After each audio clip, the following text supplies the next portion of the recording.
校長、各位老師、各位同學，早晨。我係六師班嘅張琪。我係六師班嘅黃恩石。今日我要同你同埋各位同學分享一本書喎。咁究竟係邊一本書啊？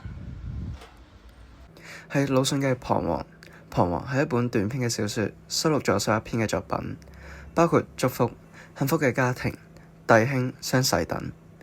魯迅以冷峻嘅筆觸，描繪出社會嘅知識分子、婦女、底層人民喺時代洪流中嘅掙扎與迷茫，展現佢對社會嘅現象嘅深刻洞察與批判。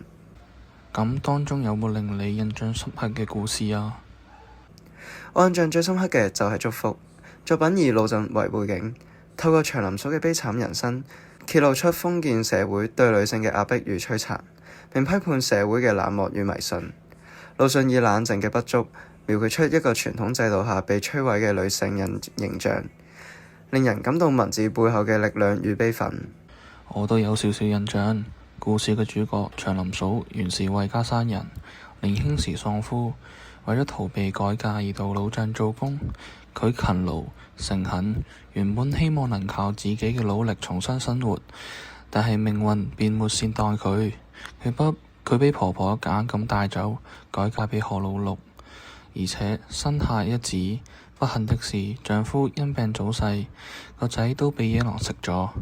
祥林嫂再次回到老鎮，精神受到重創，時常同人們訴說住喪子之痛，最終被視為不潔之人，俾成個社會排斥。佢為咗贖罪，攞捐錢嚟做門檻，但係仍然未被獲得接納，最後喺新年祝福喜慶嘅氣氛中孤獨死去，形成強烈嘅悲喜對比。係啊，魯迅以祝福作為標題，具有深刻諷刺嘅意味。祥林嫂嘅死正好發生喺祭祀嘅時刻，象徵住社會對弱者嘅冷漠與虛偽嘅祝福。呢啲表面上嘅喜氣洋洋，同祥林嫂嘅悲慘命運形成強烈嘅對照，突顯出社會嘅冷酷與虛偽。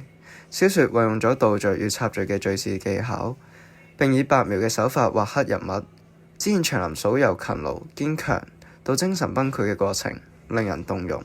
作為一名學生，我喺閱讀呢篇作品嘅時候，感受到極大嘅震撼。祥林嫂嘅悲劇讓我思考，喺而家呢個社會當中，雖然我哋不再受制於封建禮教，但係是否仍然存在住某啲形式嘅偏見與排斥？我哋是否又喺不經意間對某啲人投以冷眼？祥林嫂嘅遭遇提醒住我，要以同理心去理解他人嘅處境，不輕易判斷，更不應盲從社會嘅刻板印象。此外，我都開始反思祝福嘅真正意義。真正嘅祝福應是出於善意與關懷，而非形式上嘅儀式或口號。